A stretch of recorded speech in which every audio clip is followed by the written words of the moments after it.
Good afternoon, ladies and gentlemen.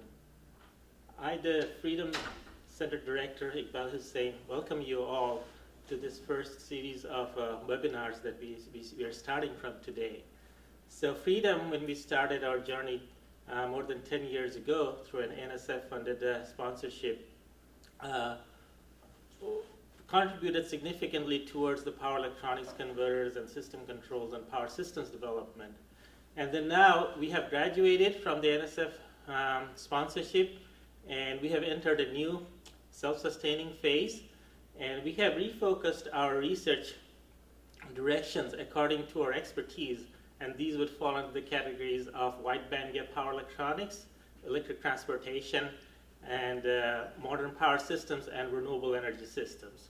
So within this area, we also work on system controls, which was the thrust of the original Freedom three-plane diagram, if you remember that, where we worked on stability and controls of network power electronic systems.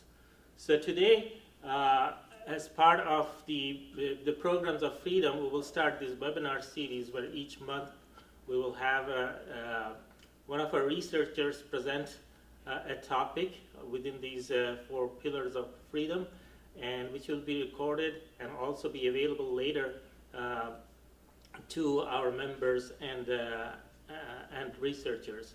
So in order for us to be able to continue this and then sustain Freedom with our research and sponsored projects and activities, we need our support from the industry members. And we have been very thankful here for all of the tremendous support we have received from our industry members over the years, and we hope you'll continue to stay with us in order to sustain the research and the work and the talent generation that we work on in the Freedom Center here. So the first webinar is about observer-based active resonance damping for grid-connected power converter systems. And the research and the presentation will be made by one of our senior Ph.D. students, M A Awal. So Awal started his Ph.D. at the Freedom Center working on power converter system controls several years ago. So he is slowly approaching his graduation. And last year he also worked as an intern with the local industry Danfoss.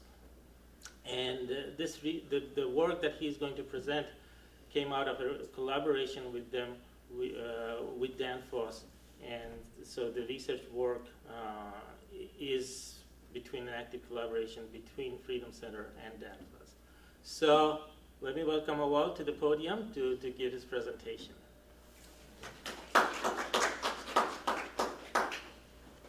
Thank you, Dr. Hussain, for the kind introduction. As Dr. Hussain mentioned, what I'm going to talk about, this is a part of my work, what I did when I was working as an intern for Danfoss medium voltage drives.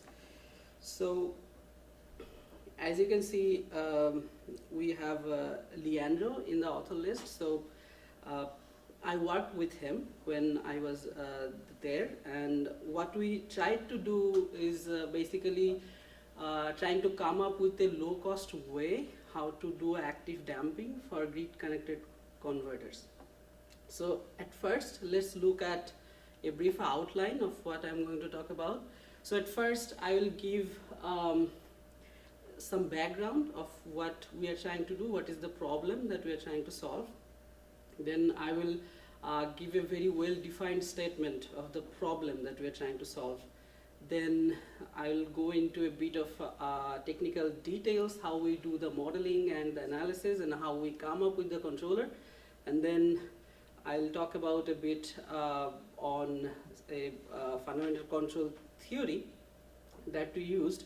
We used this particular theory to simplify the job of active damping, so I'll talk a little bit about that, and then how do we make the controller and how we implement it, and I will conclude with the experimental validation of the controller that we came up with.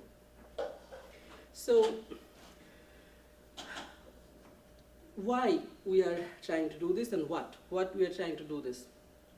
So first thing is you see a multitude of application for active front end in grid connected converters. You have industrial drives.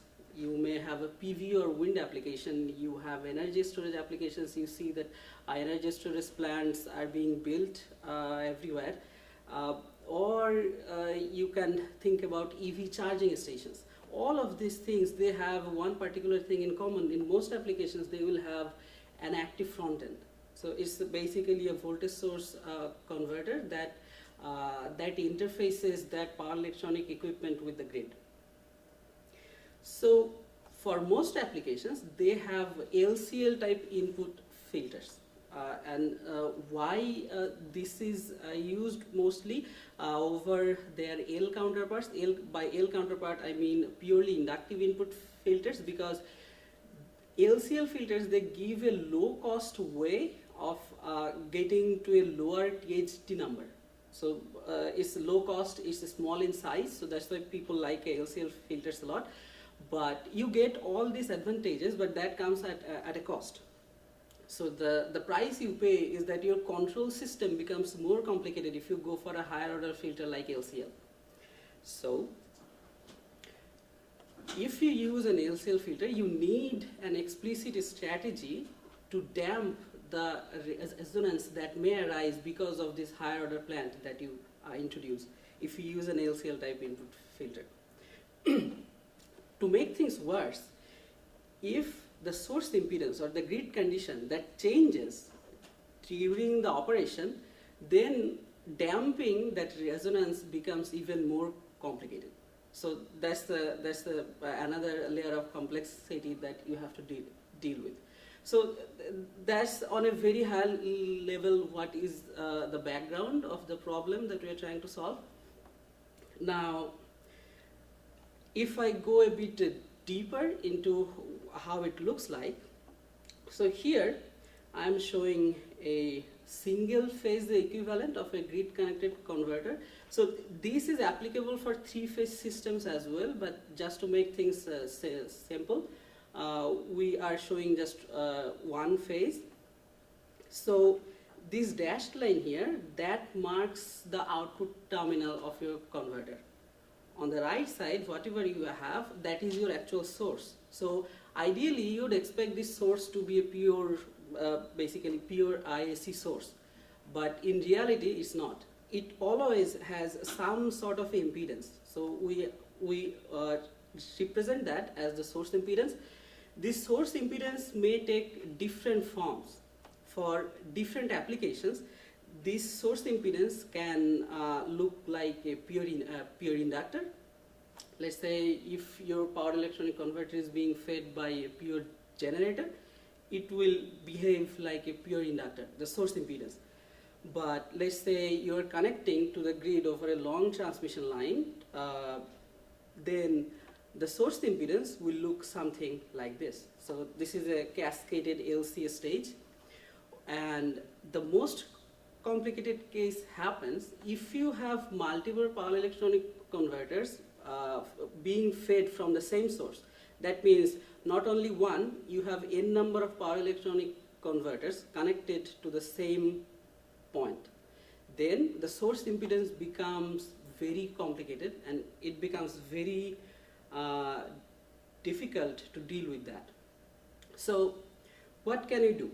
We power electronics engineers, if we know what the source impedance is, it's very easy for us to come up with a controller that will make everything stable, and it will work very nicely. But the problem starts if the source impedance changes and you don't exactly know what is the value of the source impedance or how it will behave, then it becomes very challenging to deal with that. So what do? One option is you take your power electronic equipment to the place of installment, and when you are trying to install it, you can actually check what the grid impedance is. So you basically tune your controller on a case-by-case basis. Obviously, that will cost you a lot of money because you have to do it every time you install a new equipment at a new place. So that makes sense for very high-end, high-power products, but for low power or low-end products, it doesn't make that much sense. Also, if you are in the business of a very high-end product, you still would want to cut down the installment cost. So that's basically the motivation why we are trying to do this. I can give a very short example how this thing becomes very problematic in the field. For example, imagine you are in the business of drives. You are trying to sell motor drives to a ship. But on that ship, the power system looks something like this. So they have 3 different sources. These are generators. And you have multiple machines that you have to drive. And obviously the ship has other kinds of loads. Now, they do not run all the sources all the time. Based on how much load they have on a specific time, they will operate, let's say, 1 or 2 generators. So that's a change in the source impedance. Then, depending on the load, they may not run all the machines all the time. That the number of motors that runs at a specific time, that can also change. So over the lifetime of its operation, each drive front end, they will see different source impedance at different time. So how do you deal with that? That's a very challenging problem to solve. This is a very simple example of how things can get very complicated for a grid-connected converter. Now, here I'm trying to show what are the existing methods to deal with this. So what we're trying to do, to put it in simple words, we're trying to explicitly damp harmonic resonances that arises from higher order input filters. Then the obvious solution is you can do passive damping. What it means is basically, let's say, instead of an LCL filter, you add a passive resistance in series with the cap. That is called passive damping. But if you do this, what happens is your hardware assembly becomes complex. That's one thing, because this is an heating element. So you have to somehow manage the heat, get it out. Because it is a heating element, your efficiency will go down. That's another thing. And obviously your cost will go up. So these are the issues if you're trying to do passive damping. But there is one more problem, which is the most challenging one. So what happens is, if you know what the source impedance is, then you can come up with the optimum value of this RD. But if you don't know, and your source condition is changing, your source impedance is changing, you will never know what is the optimum value of that RD is. So that's an unsolved problem that you have to deal with. Next, if we go to active damping, that means we do not want to add any passive component in the hardware. We want to do the damping through controls. So what are the ways for that? You can choose sensor-based damping. So one way is that instead of putting RD here, you can actually sense the state or the current that is flowing through this cap here. Because that's the fastest state. So this is one example how you can do this. So if your system is going to have a resonance condition, the first place that it shows up is actually here, this IC. So you can sense that. You can compensate for that through control. So that's one example of how you can do active damping. But there are obviously issues. So here what you're trying to do, you're trying to add one more piece of equipment in the hardware, so that makes it more complex. Then obviously your cost goes up. And then the most significant issue here, because you're trying to sense a very fast state, doing that is a problem. Practically, theoretically it works great, but there are noise issues, there are bandwidth issues that you have to deal with to sense that very fast stage. So that's another layer of problem that you have to solve if you want to do active damping. So that means if we can do sensorless damping, that becomes the most ideal way to solve this problem. So if I go back, if you want to do sensorless damping, there are basically two different ways. This is fairly new, a passivity based method. Obviously that method also has its own issues. I'm not going into that. There is one other way we can do, is basically a state estimation based. This is more intuitive. So what we are saying is we do not want to include one extra set of hardware sensor in the circuit, but what we will do, we will use whatever measurement we already have and try to estimate what other states are. So I'll go into that. So for this particular method, I have been working on this area for some time now. In 2017, we published a paper on active damping based on state estimation. Now for this year's ACC, we submitted this paper and got accepted. This is a full state estimation based. So here we are estimating all the states, and I'll go into that in the next few slides.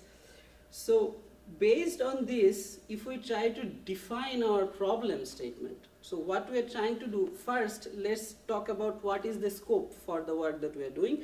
We are only talking about the current control loop, which is the fastest control loop of the front end. So we will restrict the work up to that point. Then what are the constraints that we have? So we are saying we will only sense VG and IG. Those are the only things that we already have in the hardware. Most front ends will have this.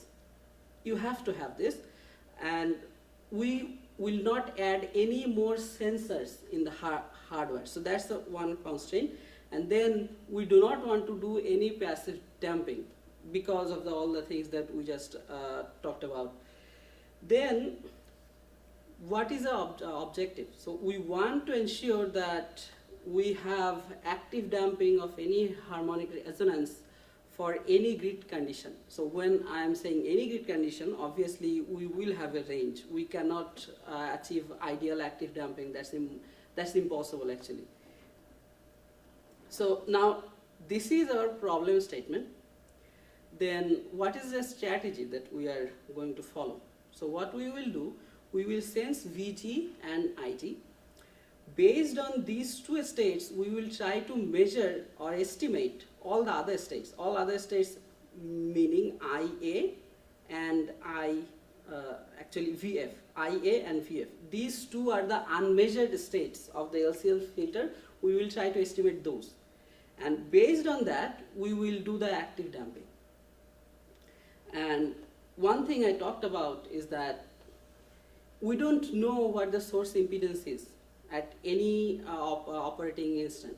So how do we say that our system will be stable? For that, we take advantage of a fundamental control theory that lets us to define a sufficient condition for a stable operation even we don't know what the source impedance is. So we will talk about that. So let's look at how the observer works. So I know this looks very complicated, but I won't go into the technicalities how this is working. Just to give an overview what is happening, the physical LCL plant, that is represented by the control system block diagram in this box, in this top box, and the observer is here. So if we roughly know what the LCL filter parameters are, we can build this kind of a discrete observer that can get this VG and IG, just like we talked about, this VG and IG. We get these two states into the observer. The observer runs based on that sensor feedback, and then it tries to estimate all the states of the LCL filter. So based on those estimated states, we do the active damping. So that's all we are trying to do. Now, if we have this kind of a system, the problem, one fundamental problem that we have to solve is that how do we do the modeling and analysis of this? Because the physical plant is in continuous time, but we are implementing the observer in discrete time. To do the analysis and the modeling, we have to somehow take both of them in the same domain. So either of them, both of them have to be either in continuous time, or we can do the same thing, take both of them into discrete time domain and do the analysis. But the problem is, if we do a discretization of the continuous time plant, we lose some of the accuracy in the higher frequency range. And we are mostly interested there because we need to do the active damping, which happens at the higher frequency range. So how do we do that? What we do is basically we keep the LCL plant in the continuous time, and then we take a continuous time equivalent of the discrete implementation of the observer. So to do that, these are the equations. So this equation that represents the small signal response of the observer in discrete time. We take a Laplace transform of that and take the observer model to continuous time. Then everything is in continuous time, everything is nice, we can do the analysis and the modeling there. So that's just one point I wanted to make here. That's one important part of the paper that we wrote. Now that we have the model of the plant and the observer both in continuous time, we can come up with this nice uniform model of the whole system. So here we are showing the LCL plant by this block, that's the observer. We are getting the VG and IG feedback from there. The observer estimates all the states. Then we propose an admittance shaping controller. This is basically the active damper that we are inserting in the system. So this active damping is happening based on two things. One is the observer. The observer gives us one sample ahead estimation of the state. So that's a very important point to note. The observer is trying to predict one sample ahead what the states can be. Based on that, we use a lead lag compensator of this form, and that does the active damping. And for the outer loops, the feed forward for the grid voltage and the current compensation, we use basically conventional controllers of this form. The feed forward term is essentially something like this. So these are not new. These you can find this in existing literature. The new thing is here, how do we do the active damping using the observer and this lead lag filter here. Okay. Now that we have this, what do we do with this? It still looks very complicated here. How do we do the analysis in a much simpler and tractable way? So what we do is we convert this model into a simple model, something like this. So what we are showing here, this is the output terminal of your converter. Then your converter basically becomes two small signal responses. One is this TS times IG star. IG star is basically the reference for IG, and one admittance here. So what they represent is this TS. The TS actually defines the internal dynamics of your converter. So if this TS is stable or not, to assess that, we do not need to know what the source impedance is. If we only know our converter parameters, we can assess if the converter is internally stable or not. But this YS or the admittance here, that gives us an idea how the converter interacts with the source or the source impedance. So we have to take care of both of them. This TS, the converter has to be internally stable. At the same time, the interaction of the converter admittance YS with the source, that also has to be stable. And please note that what we are doing here, we are taking a Thevenin equivalent of the source. So we are saying the converter, when the converter looks into the source, it sees a combination of an equivalent impedance and an equivalent voltage source. So that's how we try to model the network. Okay, now we come to this little control theory that helps us to define the stability of the system.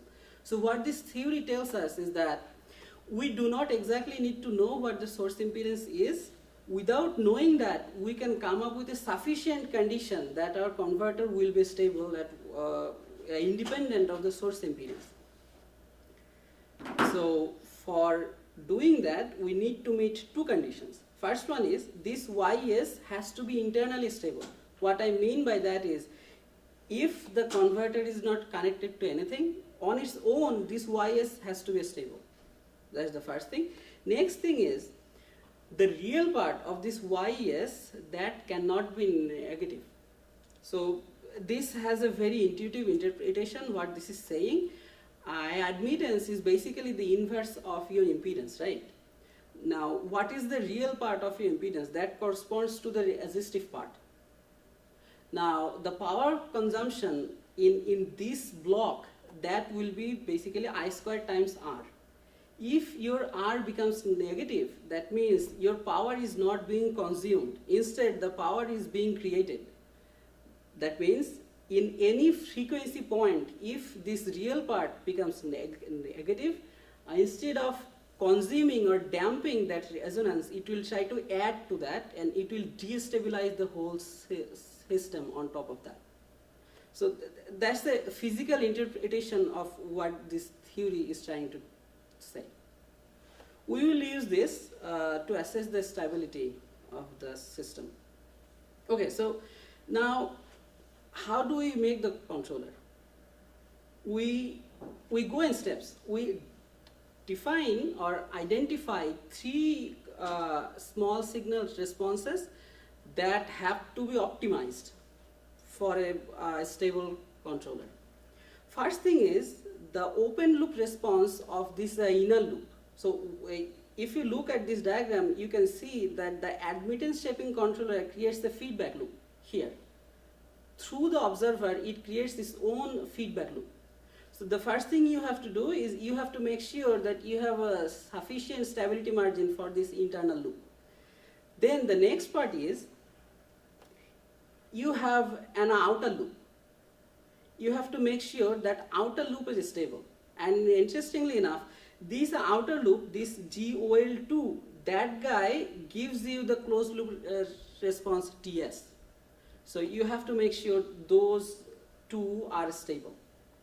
Then the last thing is, just like I said, that the admittance has to ensure that the real part does not become negative.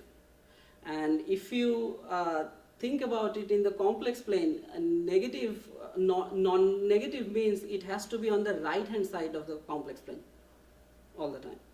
Okay, so this is how we have to optimize the controller parameters. This is how we choose the controller parameters, by looking at these three things. Okay, now let's look at the hardware that we used to validate this controller.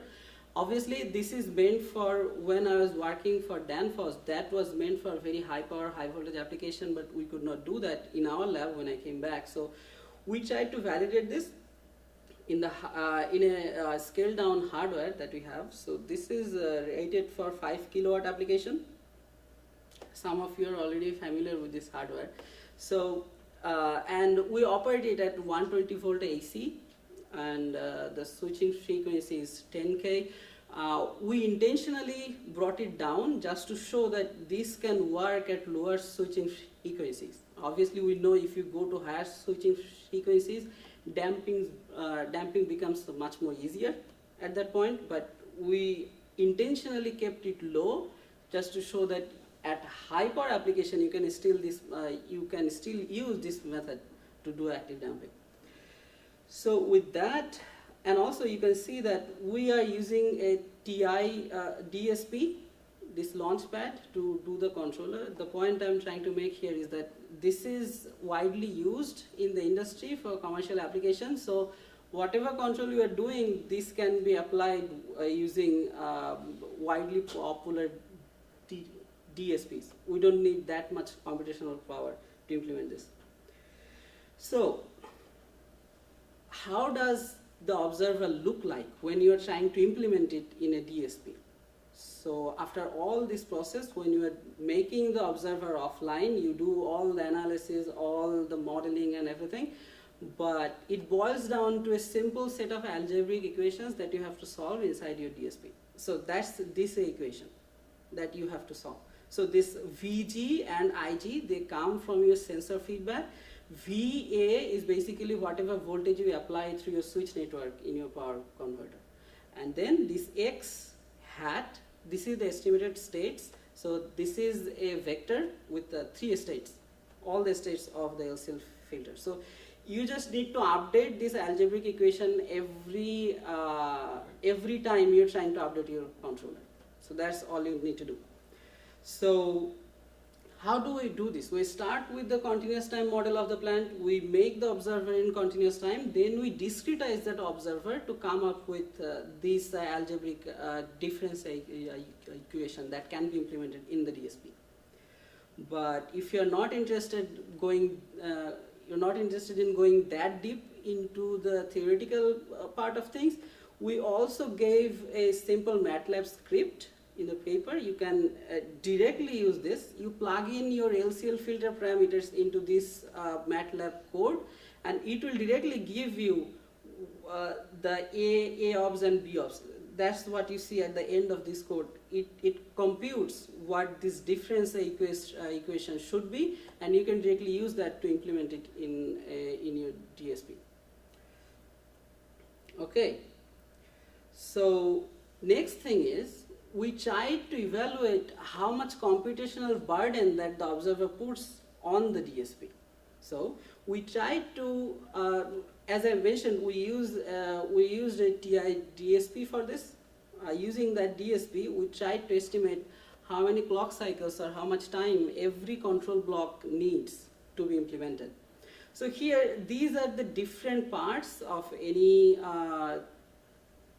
typical grid-connected active front-end. So this is the PLL, this is fault protection, you have duty cycle generation, PWM, all of these blocks. But the interesting thing to see is that the observer takes a very short time compared to the other blocks, because we have a very simple algebraic equation that we have to implement. So it takes around 0.5 microsecond to be implemented using a TI DSP. So you can actually push your switching frequency to a much higher range, and you can still implement this method. So that's one point I wanted to mention here. Next, I talked about 3 small signal responses that you have to optimize to come up with a stable controller. So I'm showing those 3. So here I compare the active damping gain. KIF is the active damping gain. So there is always compromise between these 3 small signal responses that you have to consider. So we are very familiar with this. We always use this when we are making any current controller. We look at the LCL filter plant response, and you can see that there is a peak here. So that's the LCL resonance. That's the one that we are trying to damp. So if we use the proposed method, what we can do, we can cut it down to this blue or this red curve. So if we use a higher active damping gain, that corresponds to the red curve, you can see the damping is better for that one. But in the process of getting a higher damping, what we do, we end up destabilizing the inner loop, the inner active damping loop. So that's what you see here. This red curve, that goes up the 0 dB line. So you do not have any gain margin at that point if you go to that high gain feedback. So it's very intuitive. For very high gain feedback, your plant can become unstable.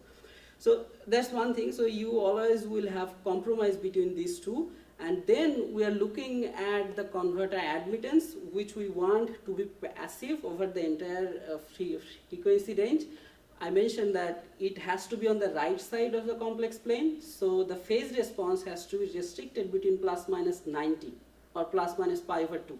So that's what you can see here, is that for the blue and the red curve, the admittance phase response that does not go beyond that plus minus pi over 2 range. So that's how we know that we have a sufficient condition that our converter will be stable, whatever the grid impedance or the source impedance is in this range. So that's 5K. We are only talking about half of the sampling frequency, because all the analysis that we are doing, that is not valid beyond that point. That's the fundamental limitation of the analysis that we are doing, but this is good enough for most applications that we do. Okay, now let's look at what we did in the experiment to validate the controller. So first thing, from a circuit point of view, to validate the analysis, what we wanted to do, we wanted to disconnect from the grid, and we wanted to check whatever we are doing mathematically from the analysis side, if that corresponds to the hardware exactly. To make sure of that, what we did, we created a dead short at the converter output. That means we know exactly what L and C parameters that we have inside the hardware, and if the math says things should be unstable, it should be unstable. That's what we tried to see. And then on the left side of the waveform, what you are seeing is here on the left side, we are using the proposed active damping controller, and then at this time we deactivate that. We deactivate the active damping controller, and we want to see what happens, because from this diagram, what you see, without the active damping controller, there is a very high LCL resonance peak at this point. So the converter should become unstable at that point. So we actually saw that. You can see that the resonance is growing, and doing an FFT analysis on this wave shape, we actually found that that LCL peak, that frequency of that LCL peak matches exactly with this, what you are seeing in the hardware experiment. So now we know the math makes sense and matches with what we are getting in the hardware. Then we try to connect the converter to the grid, and we try to see how it behaves. So that's what you see. We disconnected the dead short and connected back to the grid, and then this is what you get. So that's the grid voltage at the converter terminal, and we do a unity power factor operation here. So we create the reference for the current based on the grid phase. So that's what you see here. We are doing a step change, and you can see we get very nice sinusoidal current shape without any LCL resonance whatsoever. So to conclude, what we did, we used an observer, full state observer for LCL input filter based grid connected converters to do active damping, and using frequency domain passivity theory, we came up with a sufficient condition that in using our proposed method, you can make your converter stable at whatever grid impedance or source impedance you may have that can lead to harmonic resonance within the Nyquist point. And then we also showed that this method can be useful using commercially available DSPs. That is, it is not computationally expensive. You can use this for real application. And then we validated our controller using hardware experiments. So if you have any questions or comments, please go ahead. Yes? Very nice presentation, Awal. So just one question. So for your LCM plan, so do you treat VG and IG as your input, or VG as input, IG as output? What are those combinations? If I go back there. Well, could you repeat the question, please? Okay. So the question was, I will go back to the.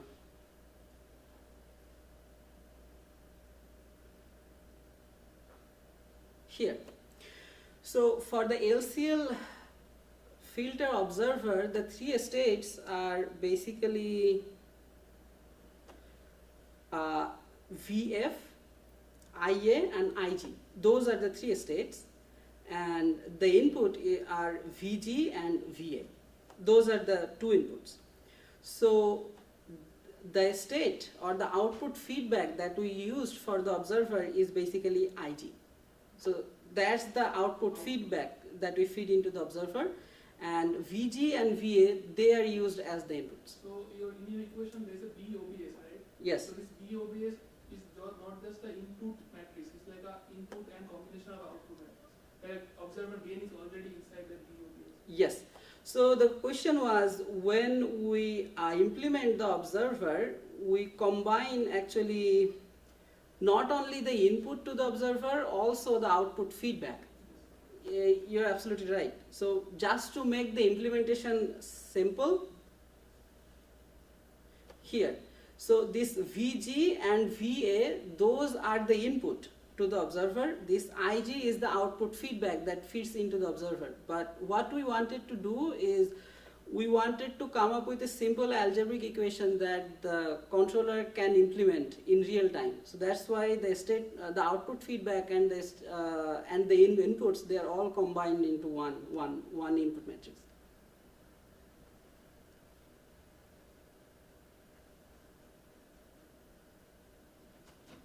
Yes. In the case of VA, did you measure it, or it was just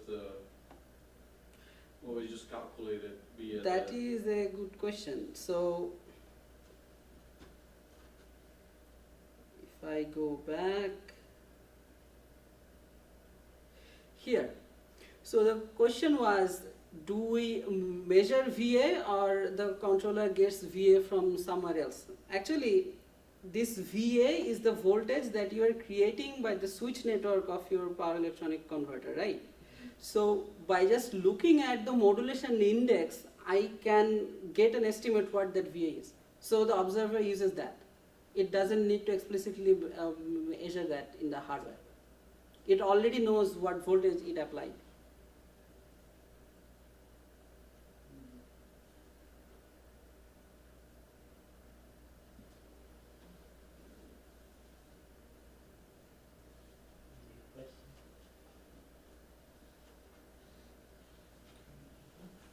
So we conclude thanking Awal for the presentation and also